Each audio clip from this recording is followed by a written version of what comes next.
Deuteronomy chapter 15, verse 12.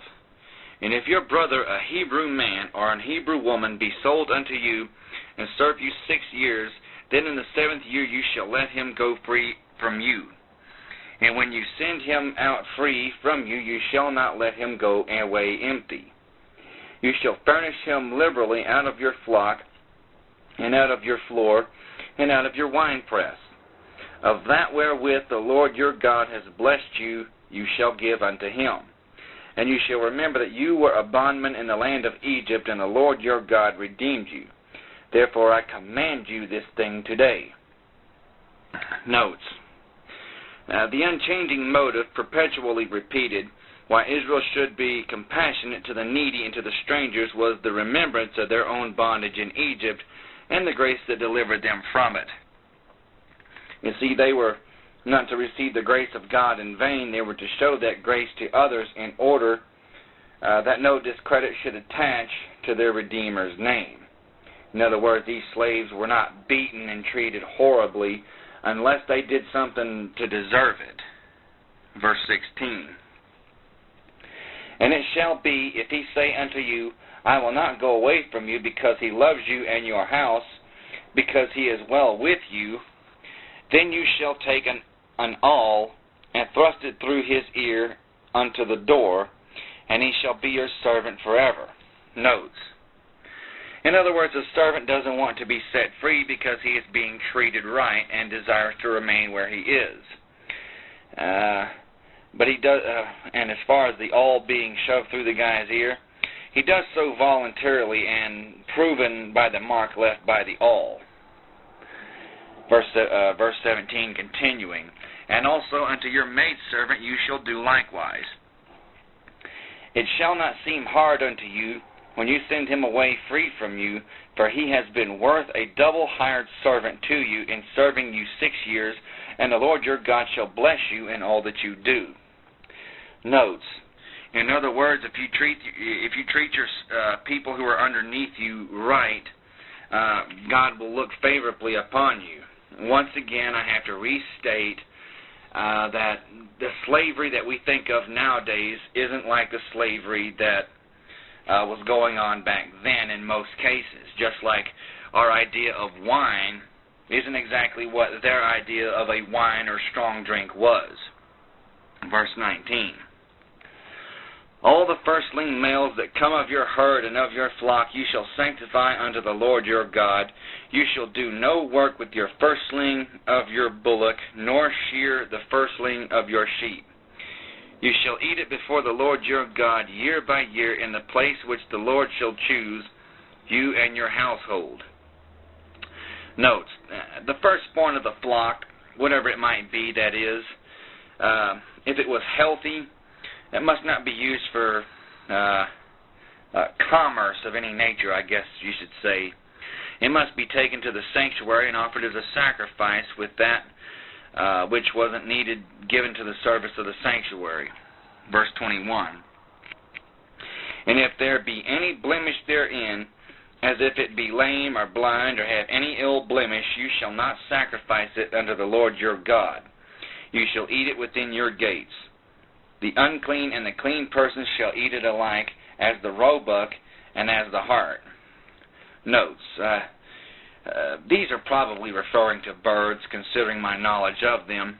In other words, it would be used pretty much for common food. Verse 23. Only you shall not eat the blood thereof, you shall pour it upon the ground as water. Notes. Now this law was given concerning the firstborn of animals as a portrayal of Christ, who would be the firstborn among many brethren, which referred to him being the author of all salvation. Romans chapter 8, verse 29. Chapter 16. Observe the month of Abib, which would be our April, and keep the Passover unto the Lord your God, for in this month of Abib the Lord your God brought you forth out of Egypt by night. Notes. The Passover was to remind Israel and future generations of the great deliverance from Egypt, and that they were to never forget it. Verse 2. You shall therefore sacrifice the Passover unto the Lord your God of the flock and the herd in the place which the Lord shall choose to place his name there. Notes. Now, the greatest reason for the Passover was that it would serve as a type of the coming Redeemer who would die on a cross on this very day. In effect, Jesus was the Passover. Verse 3. You shall eat no leavened bread with it. 7 days shall you eat unleavened bread therewith, even the breath of affliction. For you came forth out of the land of Egypt in haste, that you may remember the day when you came forth out of the land of Egypt all the days of your life. Notes. The Feast of Unleavened Bread began the day after Passover and lasted 7 days. Whatever it meant to the Jews then, its total meaning had reference to Christ and his perfection, which was symbolized by the bread that was, unleavened. Now, leaven is a type of fermentation, and that brings me back to alcohol. You see, no type of leaven was actually supposed to be used for anything. If it had some kind of leaven, which would be bacteria that caused some kind of rotting away, even on a dead body or on bread or on an alcoholic drink of some kind, it was supposed to be completely abstained from. So from this we know that whenever it's talking about wine or strong drink, it's actually not talking about a fermented beverage. They were any kind of leaven was completely unallowed. As a matter of fact, Jesus later said, beware the leaven and the yeast of the Pharisees. We'll get into that a little bit. Actually, we'll get to that much later. But anyways, verse 4. And there shall be no leavened bread seen with you in all your coasts 7 days. Neither shall there anything of the flesh which you sacrifice the first day at evening remain all night until the morning. You may not sacrifice the Passover within any of your gates which the Lord your God gives you, but at the place which the Lord your God shall choose to place his name in, there you shall sacrifice the Passover at evening, at the going down of the sun, at the season that you came forth out of Egypt. Verse 7. And you shall roast and eat it in the place which the Lord your God shall choose. And you shall turn in the morning and go into your tents.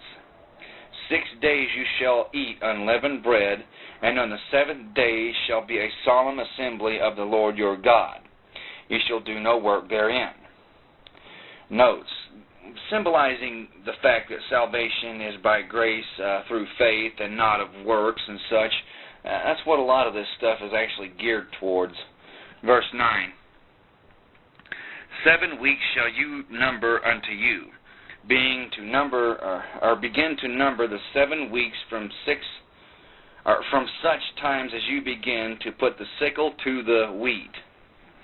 Notes. Now, obviously, most of your translations that you may be reading from your Bibles will say corn, but we know that there was no such corn in these particular areas. It was actually should have properly been translated to wheat. There was no corn there as we think of such now. The Feast of Pentecost took place exactly 50 days after the Passover. We must keep that in mind. Verse 10. And you shall keep the Feast of Weeks unto the Lord your God with a tribute of a freewill offering of your hand, which you shall give unto the Lord your God, according as the Lord your God has blessed you. Notes. Nothing is specifically prescribed. Each was to give of his own free will as the Lord had prospered him. And we must pick up in Deuteronomy chapter 16, verse 11. Thank you very much.